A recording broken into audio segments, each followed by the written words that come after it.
I'm Amy Harrington. It's March 27th, 2014, and I'm conducting an interview with Jeannie Epper on behalf of the Archive of American Television in North Hollywood, California, at the Television Academy headquarters. So we're going to start with about 10 minutes of background information.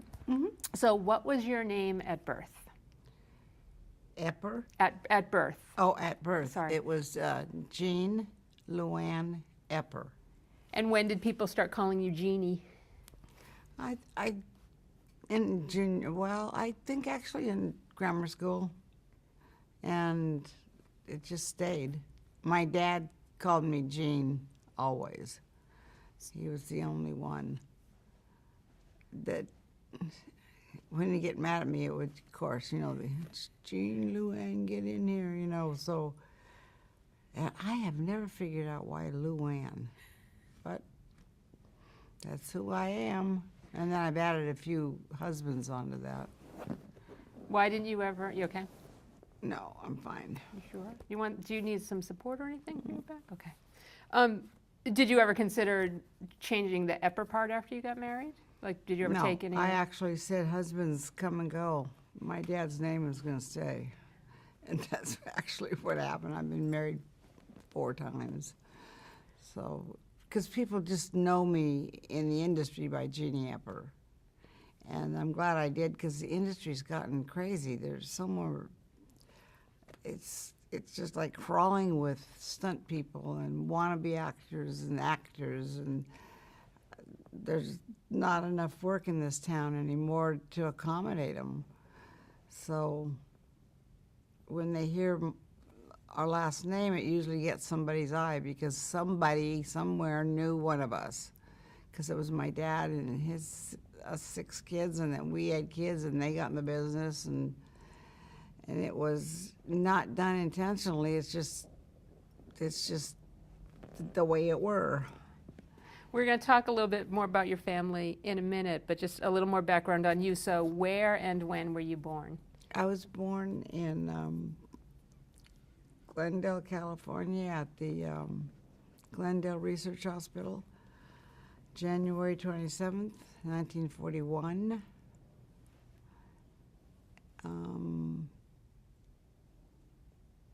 And did you grow up in Glendale?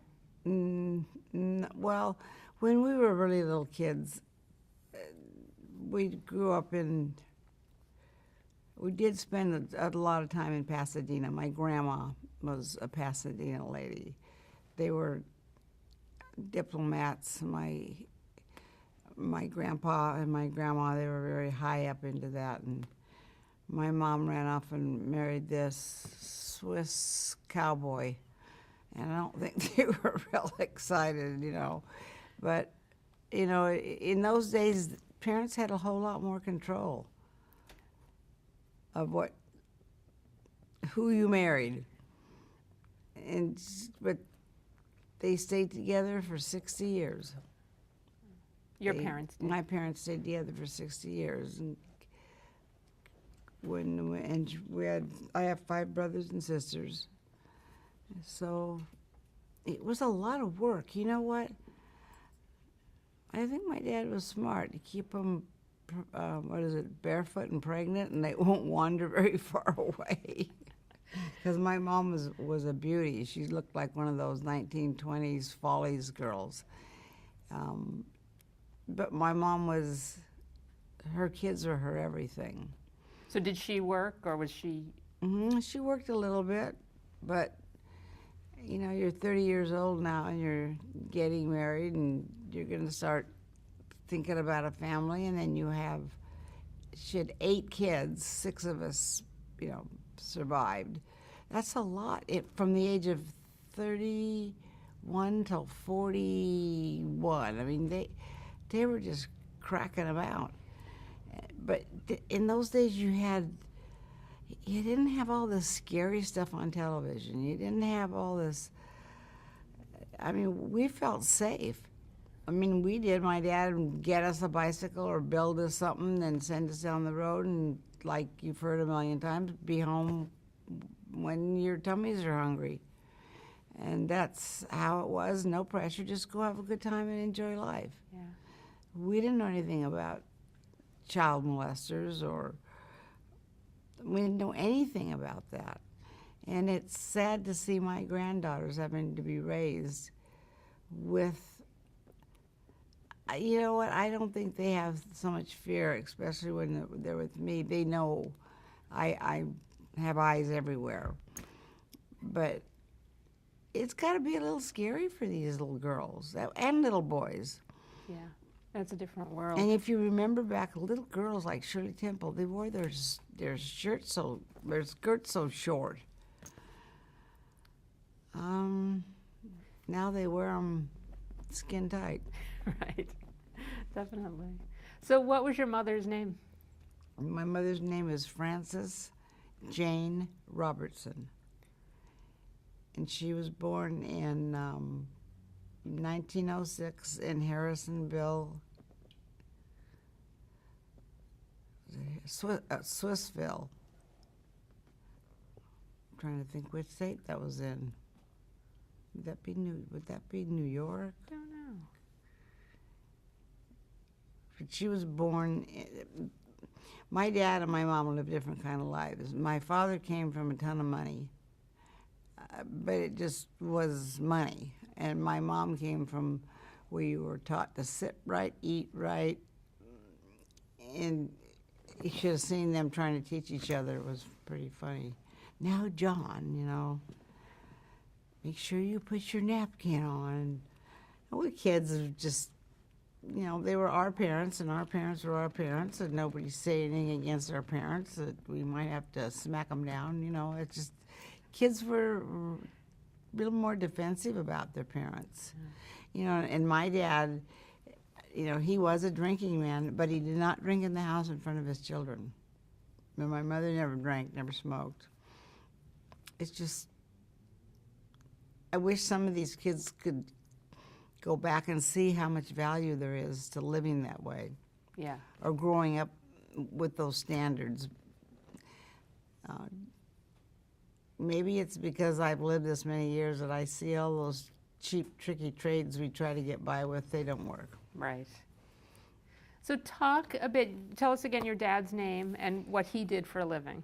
Well, my father's name was, when he was in Switzerland, was Hans Emil Epper, and he changed his name to John when he came to America. Some people still call him Hans. He came to America in about 1926. And when did he get into stunt work? Oh, see, when he came over here in 1926, when he was sort of urged out of Switzerland because he was a little wilder than my dad did this to us, We were not supposed to be wild. We were all supposed to, I had a job to work for Swiss Air. I look back at it, and it was all bound to be. My dad was talented, fun, charismatic. I don't know a kid that didn't want to just crawl up on his lap and hug him. He could teach anybody to ride a horse because he was like a Swiss cavalry officer. He was very high up and that's English saddle riding, which is pretty hard. And when he was teaching us kids how to ride, we had to ride bareback first. Then we went to the flat, I guess it would be the flat saddle. And then when you were 13 or 14, if you did everything okay, you would get the Western saddle, which had, it had the horn and it had the thing in the back, and you were just a little more secure.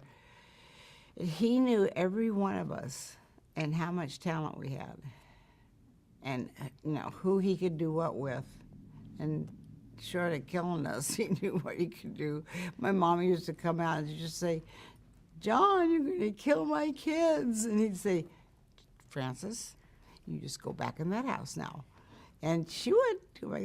She's back there probably knitting like this, but we used to, help him break his horses, and all he did was just generally give us more than your average knowledge about animals and horses and what to do. And now you're on a movie set and you got an out of control horse, and guess who gets it? Me. You know, because they said, oh, the Eppers kids can ride anything. So it would be my sister Stephanie or my brother Andy. You know, we were the ones that, I guess we were the wild ones. So what traits do you think you inherited from your parents? I'm a mixture of all of them. I'm a big mixture of my parents. My mother was very much a lady. She set the table right, served dinner right, made sure we were always clean, and you know. And my dad was that way too, to a degree. But my dad he was more playful, more fun. He'd want to go out and throw us on the horses and go for a ride. I got a balance, you know. And it wasn't like if you don't eat, you don't get to ride. We already knew that. I mean, it doesn't take too much sense not to know that if you don't do what you're asked, you're not going to get the icing on the cake. It just, you know, my dad would go to these, when his downtime was in the movies, when he wasn't working as much, he'd go to the, they call them the horse sales, like where sale barns. And he would buy, with his good eye for horses, buy really good horses, cheap, bring them home, and us girls would have to teach them how. We'd have to break them. I mean, the boys had some involvement, but it was the girls, because we have lighter hands. We weren't jerking, you know, like jerk their mouths around. And I don't know, my dad was fair to all of us. He just got the best he could out of every one of us, and set us up to be in a business that he knew was going to be extremely demanding. And you're going to get a horse in a place where you can't get it out. You better know how to ride it. And I happened to be in that era where there still was a ton of horse work. And then, you know, it kind of faded out to car work and high work. And I was young enough, I was able to end up on Wonder Woman. You know, it was just one of those things. I didn't have any clue, but they interviewed us, and we were exactly body types. And that's all they really care about. Right. If you're, and Linda could do a lot of things. She was very smart. We'd be in the middle of a fight or something, and she'd pick out this little thing that was just, you know, she really knew up in her little brain. As she and I got along really good. We were pretty good friends. That's cool. We're going to talk more about that later on. Besides horses, what were your interests growing up? I mean, did you want to be doing all that stuff, or did you want to be doing other things? Well, when I was about 13, my little heart got kind of thinking it might want to go visit my dad's hometown, which was in Switzerland. And he had given the offer to each one of his kids. And I'm the only one that went for it, and I went. So I went to Switzerland, and I spent 2.5 years in girls' finishing school.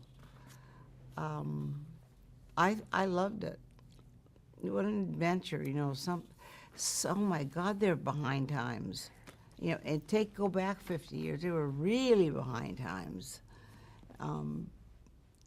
We had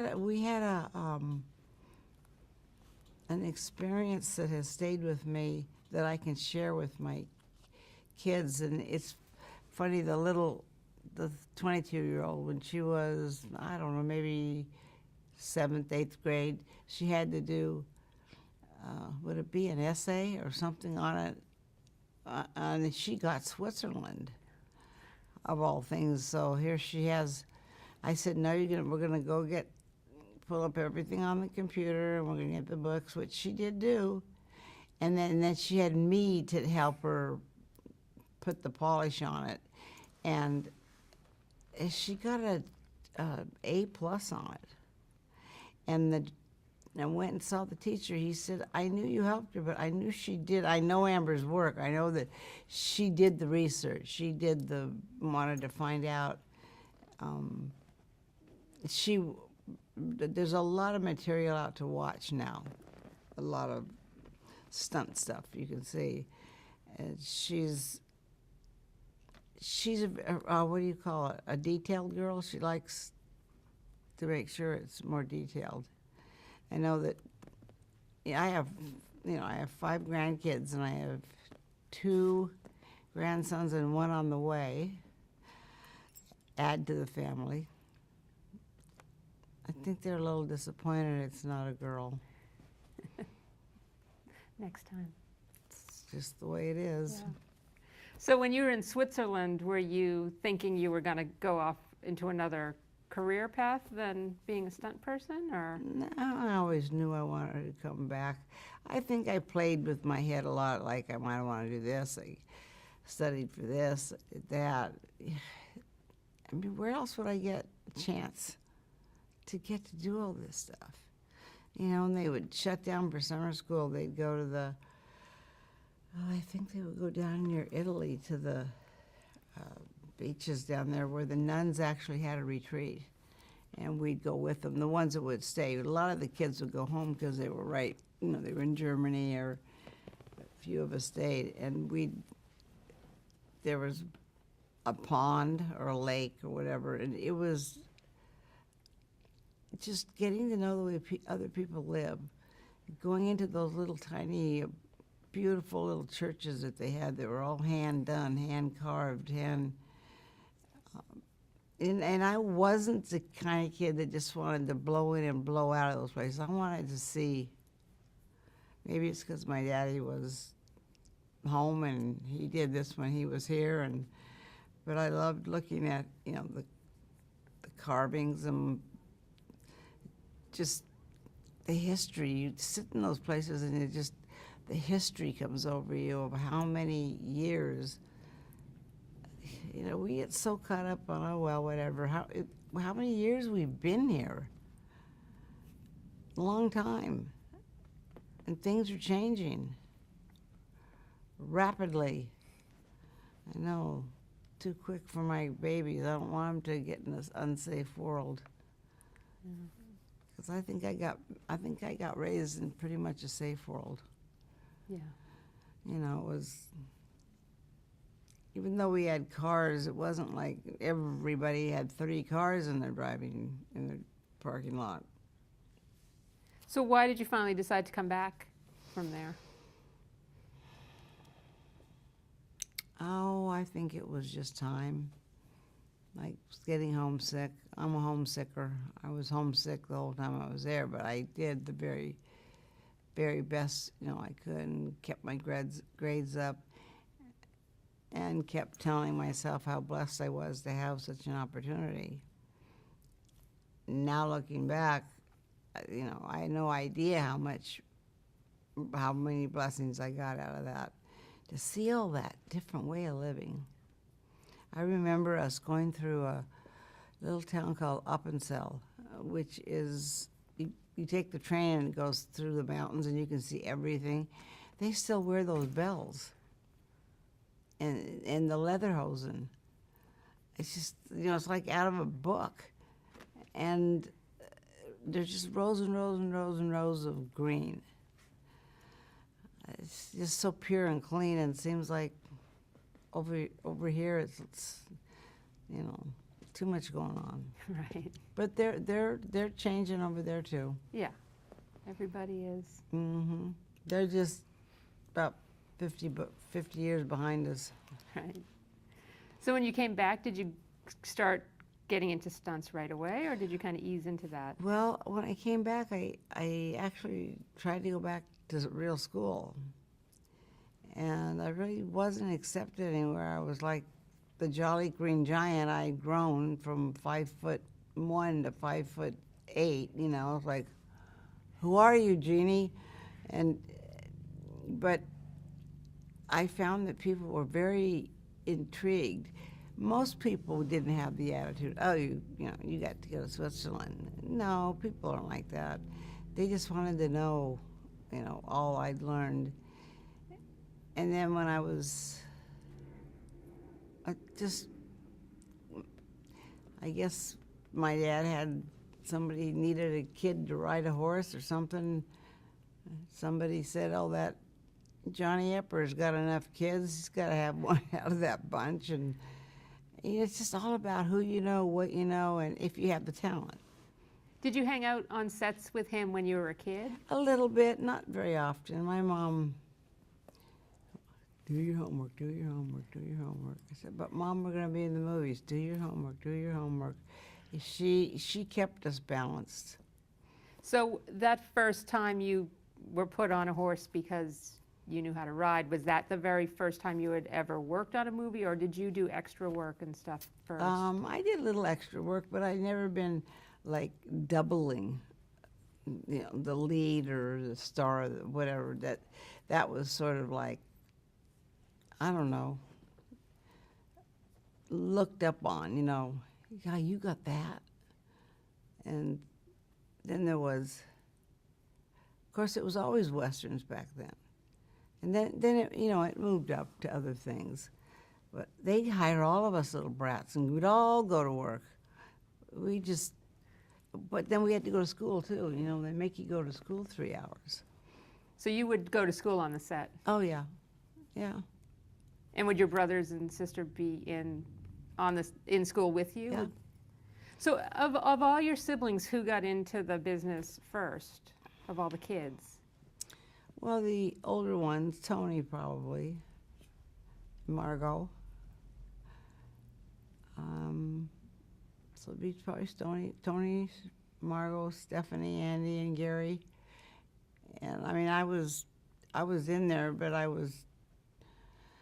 didn't know if this is what I really wanted. I really wanted to get married and have babies is what I wanted. And I was dating a rodeo cowboy at the time. And I ended up having a baby. And that came before my work.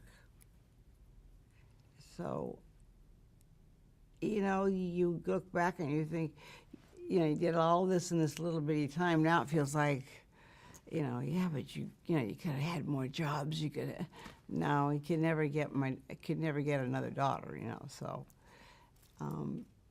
I worked a lot. I used to stand in, work extra, becoming what they used to call a straight A. Like, have you gone straight A yet? Meant you worked just your SAG card. You didn't work your SEG card anymore. There was some prestige in that, all these little things. But I used to do a lot of Warner Brothers had what's that one Troy Donahue did? That was Roger, 77 Sunset Strip. Yeah, 77 Sunset Strip. I don't know if Troy Donahue was in that. There were a lot of shows on, but most of them were car. And then they had some westerns. They had Maverick, which I think was the real James Garner. They had The Lawman. Mm-hmm. They had, I think, Gunsmoke. But Gunsmoke wasn't at Warner Brothers. Gunsmoke was more over at. It was. It was at the what's the name? CBS, little CBS studios. But you could go, everything was smaller and more condensed, and everybody knew everybody. You could go from, you leave your set and go over, and they'd give you a job for tomorrow. It was all word of mouth. It wasn't so stressful. Did you have an agent? Were there agents for stunt people? No. Yeah. So it was just kind of who you knew, and was there pressure from your family to become a stunt person, since everybody kind of was? Did it? No, not really. It just my dad just let us be and let us carve our own way, and he knew that we were smart enough not to do something too dumb. Although stunt work began to get more and more and more and more and more dangerous, so then there was more and more ability to learn how with the rigging, and we used to be just the special effects guys did that. Now you have your special stunt riggers, which my oldest son Richard is one. And because you can't, you just can't mess up, especially when you've got a $1 trillion actor up there on a cable. So well, it's funny because he likes doing that, the challenge of it, but he still likes to go out and jump a motorcycle or jump a car, or, you know, it's that feeling it gives you. So I jumped a car through fire about 4 years ago. I know, what was I thinking? I know what I was thinking. I feel so good. I'm young again. And, you know, it's just, all of a sudden I was doing this, and What does that feel like? So, what do you get out of, what's the energy you get out of doing a stunt? Like, what drives you to do it? well, that one in particular, being that I was never going to do that again, it was a V8 commercial. That was a little bit driven by money, because it would be a good one. It's just, it's hard to explain. It's like, you know those pop rocks? It's just, it's like, you know, you did it. I was 68 or 9 years old, and I had to jump this car. I mean, jump it through fire, land it, not run into anything. And I got home that night, and I said, oh, wow. My husband said, that's the last one you're doing. Because he was pacing and worrying. You know, I mean, it's not that I'm not the only stunt person that can't make a mistake. We can all make mistakes. But at my age, he just felt that me going out and doing it would be kind of, I don't know, maybe, aha, look what I can do. But I didn't do it for that reason. I wanted the money.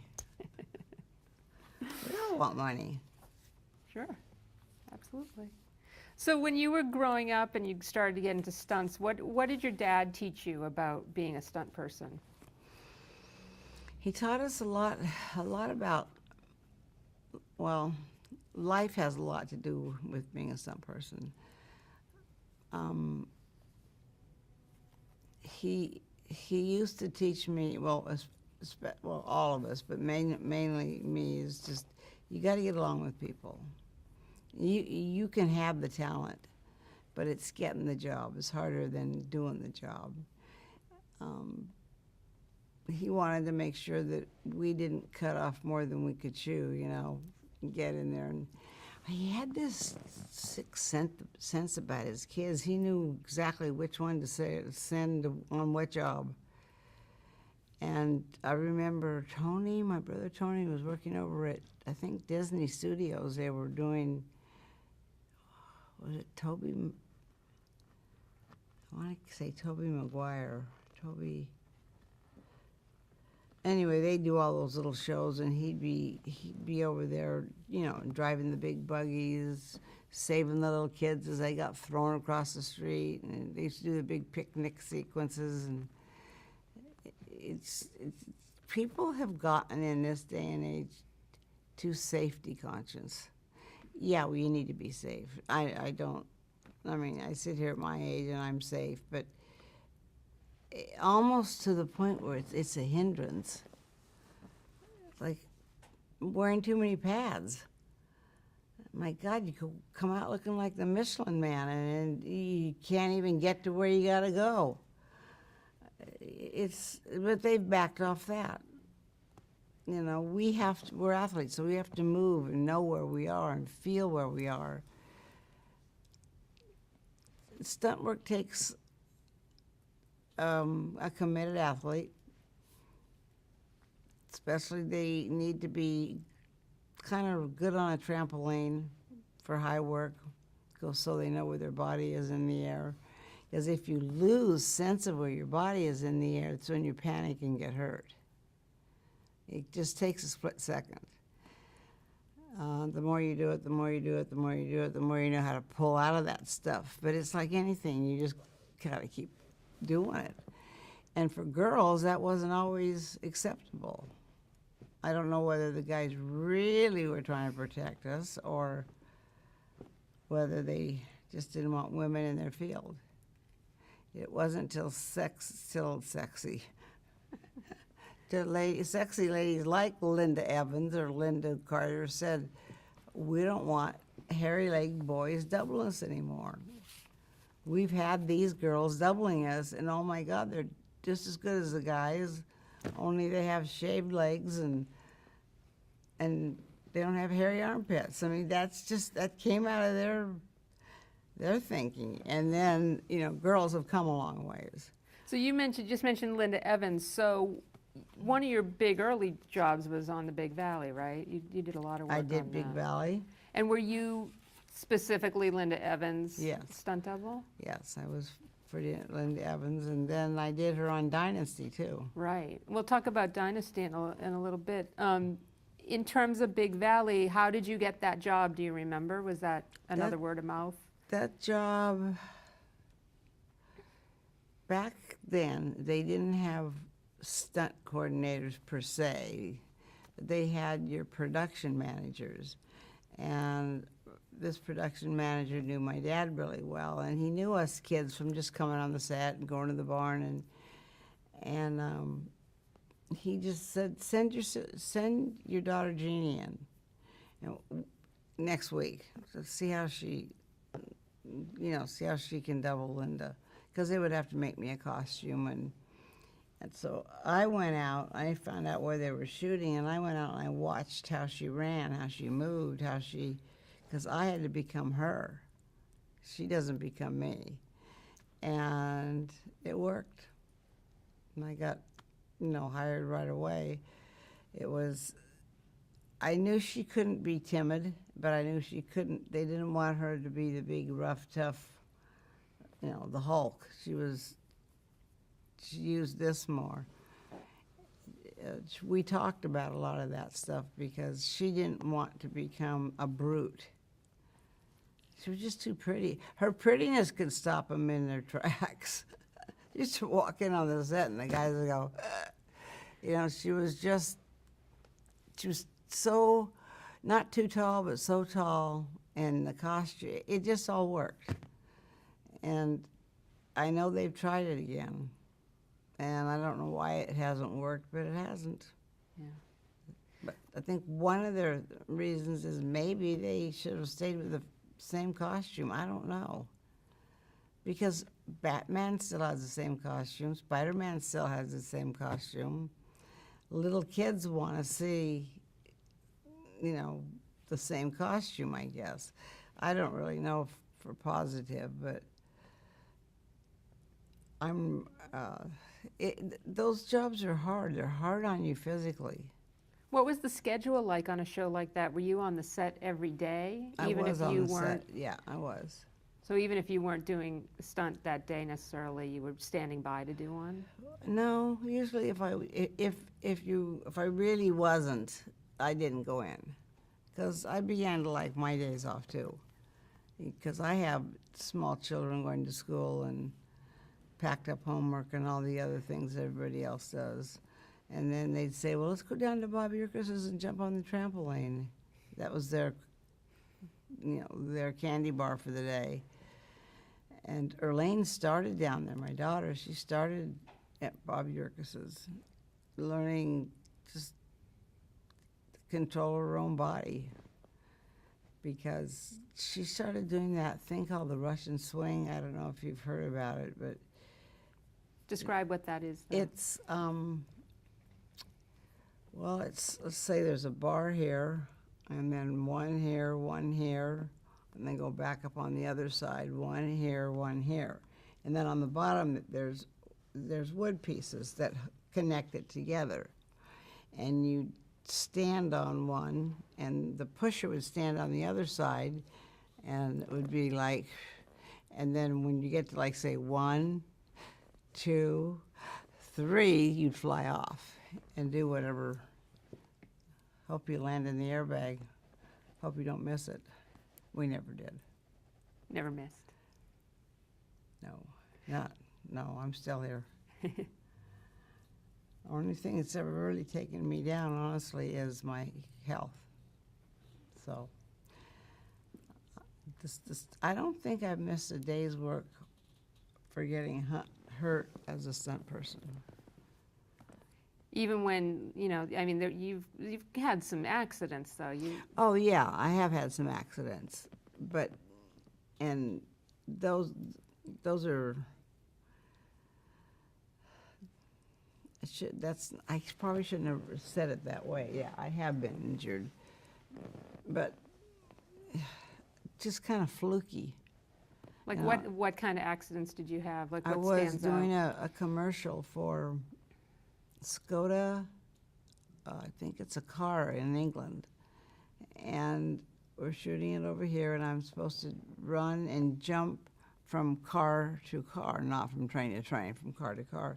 And I have this piece of paper in my hand, and I'm supposed to be running, catching my boss, and then going from this train into the window of that train and handing him the memo that says whatever it says, I don't remember. And we rehearsed it and rehearsed it and rehearsed it, and they kept changing things, and we rehearsed it and rehearsed it. Well, not only was my poor old body tired, it was freezing cold. In the middle of the night, they had wind, and the water and the wind, and so the last take, they moved me from one side of the train to this side of the train, and things were different over here. And I mean, I thought everything was fine, and I hunched down to go, and then I went up and I couldn't get my heel out of something. But they were continuing on what they're taught to do, and that's take me all the way over to the next train. And I got slammed against it. So I got injured. Yeah, yep, I did. I got taken by the ambulance to the hospital. But that's the first and the last, and better be my last. But there were elements that it was usually, unless you hire some dumbbell to come out and just run over you, there's always an element that they add to you, or want to, a little more dirt or a little more this. Nobody does it meanfully. We all talk it over. We all think we can do it. I mean, I want the shot as good as you want the shot. So I know there are people that do dumb things, but for my case, they were usually those kinds of accidents. Do you feel like you have the power to say no when you don't think something's safe or an added element is going to put you more at risk? Mm-hmm. Absolutely. Yeah. Did you ever refuse to do a stunt when you were? No. I got my dad's way in that. He looked right at me and he said, "Jeannie, it's you. It's your body. If you don't feel safe, if your gut doesn't feel right about it, you have to either back off and talk it over again, or go look at the equipment." And he was right every time, because he'd been there. And I think, I don't even know why they respect me, but most of the stunt guys do respect me. I got the Lifetime Achievement Award. It was the first one they ever gave to a woman. And I was going to argue with myself that there's somebody better out there than me. But you know what? I just did it because, they really, it was really something they wanted to give me. But it's like the Academy Awards. That's got to even be harder. There's all these other people against you, but I feel very satisfied that I got that. And that was the Taurus World Stunt Award, right? Speaking about the World Taurus Awards, I have to do something for them next week. It's going to be crunch time, May, where they have the dance and the thing, and they give the trophies away, and it's fun. It really is fun. And that night, right before you got the award, what happened on stage? There was kind of a big tribute to you by other women, right? Oh, yeah. Talk about that. of course, I didn't know all these women were coming out. They had 100 women. It was 100 women, a tribute to 100 women who were giving me a tribute. It was like well thought out and well done. I had my daughter gave me, I didn't do it, they planned it. My daughter, Debbie Evans, was there. I'm sure you know who Debbie Evans is. And Debbie Evans. Who else was up there with me? Bonnie. I kind of blanked out. You do blank out up there. You look out there and you see all these people, and it's not, it's not as big as the big award show, but it for us it's just as big because our peers have voted us in, and that says a lot because they know who's good and who's not. So on a show like Big Valley, is a stunt person that's there every day, are you considered part of the family? Like, do you feel? On Big Valley, yes. Big Valley was, I stood in for Linda.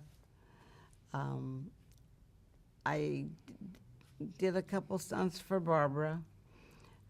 We all everybody worked together, and nobody went squawking and squealing, oh, Jeannie's 3 inches taller than Barbara. And we were a family. We got the stuff done, and I was 19. I was so young.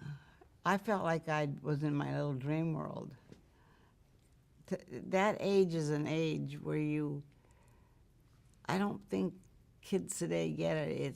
There's so much to have and learn and be and feel, and I feel bad for kids today that are rushing through their lives.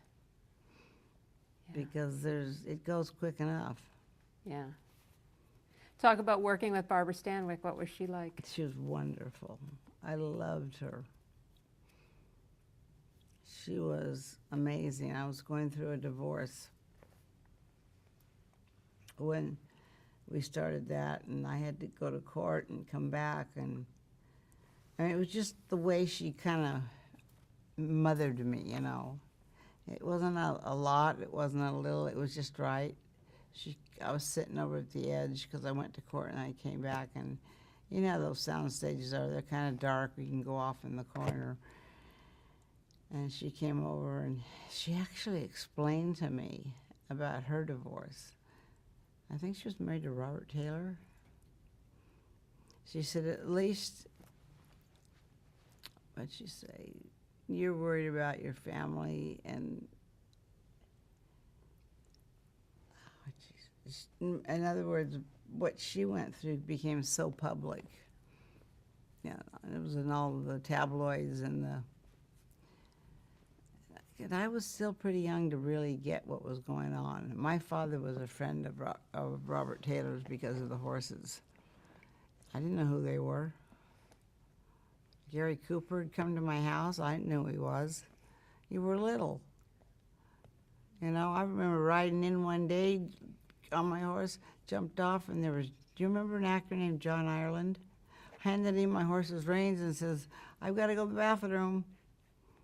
My parents never let us go, oh, that's so-and-so. And I know Joanne Joanne Drew, she was there that day. I never knew they were entertaining these types of people. But my dad entertained them because he liked them. And they would go riding, and God, I can't believe I remember that. It's a long time ago.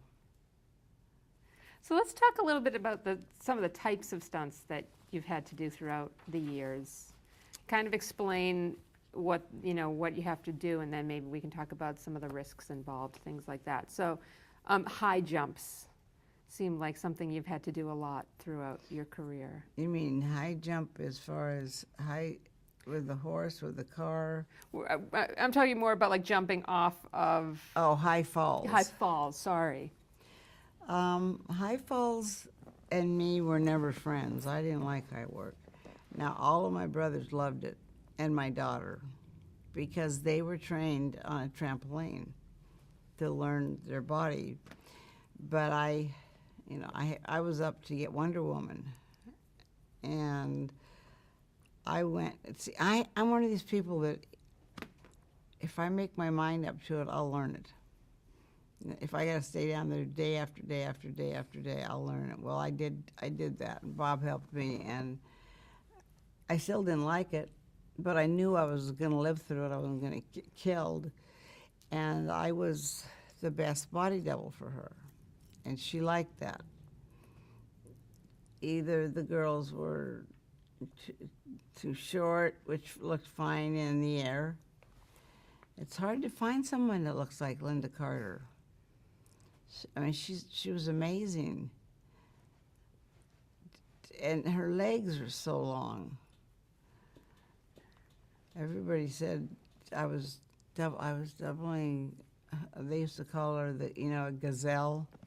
She had those long legs.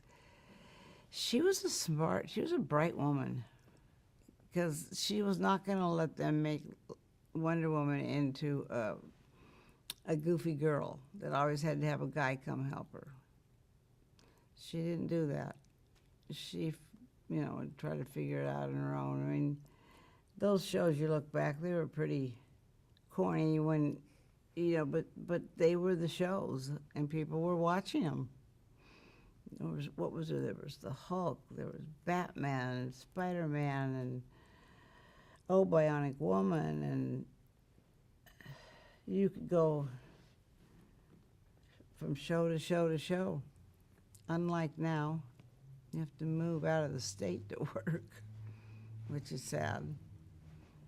Because Hollywood should be in Hollywood, I think. But I also know that we don't give them any breaks. Yep. So, Talk about doing stunt driving, and how do you learn to do that, and what are the risks involved? It seems like it would be on the riskier side of the stunt work. now stop and think.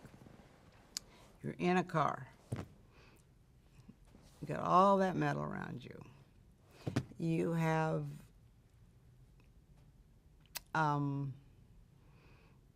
what they call it, a roll cage. I mean, you're pretty safe.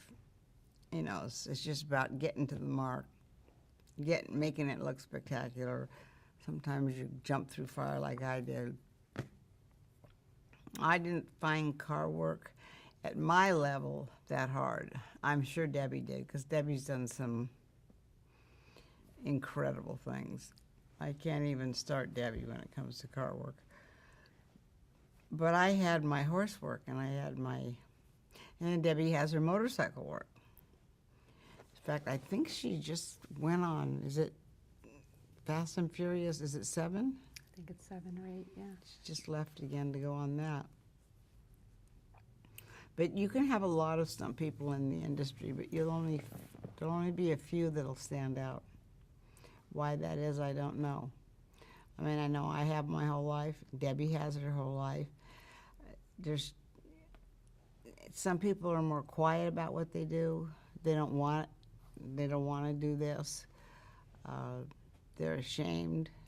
They're afraid they'll get embarrassed when they talk, or they won't remember. But I don't think you can judge what they are, who they are, how do they work because of that. I know a lot of people that are like that. They're shy. And my granddaughter always says that I'm not shy, so. What were your favorite kind of stunts to do? Anything with a horse. Oh, God. Oh, the Jack Nicholson on Terms of Endearment, when I got to ride in the Corvette with Jack Nicholson.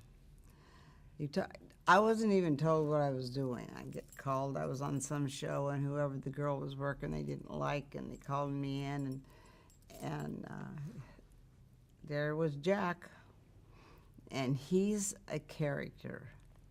And he likes to tease you and get you in his corner because he just likes to do that. And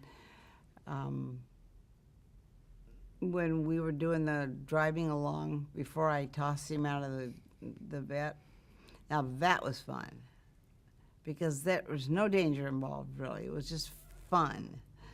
I know it makes everything look bigger and better and scarier for all of these big turnovers and big, I don't know. Maybe it's because I don't get to do them very often, so it's not softer to my heart. During my years of growing into a woman where I could have done that, I was doing TV. I was doing Wonder Woman, Bionic Woman, Police Woman, the shows that were a little more, maybe they were just a little more timid. Because when Debbie started on, I remember, Debbie came over to work on Wonder Woman. We were looking for a motorcycle Wonder Woman. And Debbie's like 5'3", but she's the best there is. So just keep her in the air and can't tell how tall she is. So she did all the motorcycle stuff. God, that's a long time ago. Running through the rain. Debbie, to this day, is a true friend. Her sister, Donna, she's another true friend of mine. I don't have a lot of true stunt girlfriends. The new ones are on a different level. In what way?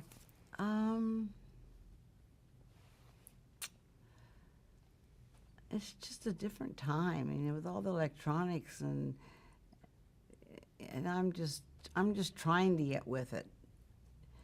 I think if I was 30 years younger, yeah, I'd be with it. There's a lot of talent out there, a lot. But I think a lot of kids come into this business with a certificate of entitlement. They get it. I didn't get, I had to work my butt off for it. Oh, that's why I don't have a butt. I don't work my butt off. My dad was tough, and my dad was in this business, and he wasn't going to let one of his kids be stupid. So we all turned out to be pretty good at what we did. Unfortunately, my brothers and sisters have all passed. And that's very sad for me because most of them were younger than me. I think what we do for a living after a while kind of sucks the life out of you. You're somebody else one day. You just wear too many hats. But I like doing that. So maybe for me it's been what's kept me happy. Because I couldn't work for 2 years after I had the surgery. I almost went stark raving mad in my house. It's when I didn't tear everything down and redecorate it. I got to be on the go, on the move, doing things. And I couldn't. Really couldn't get out of bed hardly. And this was after which surgery was that? That's when I had the perforated ulcer. And what happened at 8, I have a half a stomach, half of this stuff is gone. And then I donated my kidney in 2000 to Ken. Yeah, talk about that. That was a good thing. It was like I called Linda. She hadn't been at the meeting, and I called her and I said, "Hey, you old hide, where were you? How come you didn't make the meeting?" And then she explained to me that she'd been turned down, and that Ken was on the search for a kidney, and if he didn't get it, he probably was going to die. So I got off the phone, and I thought of it, and I thought, I could do that.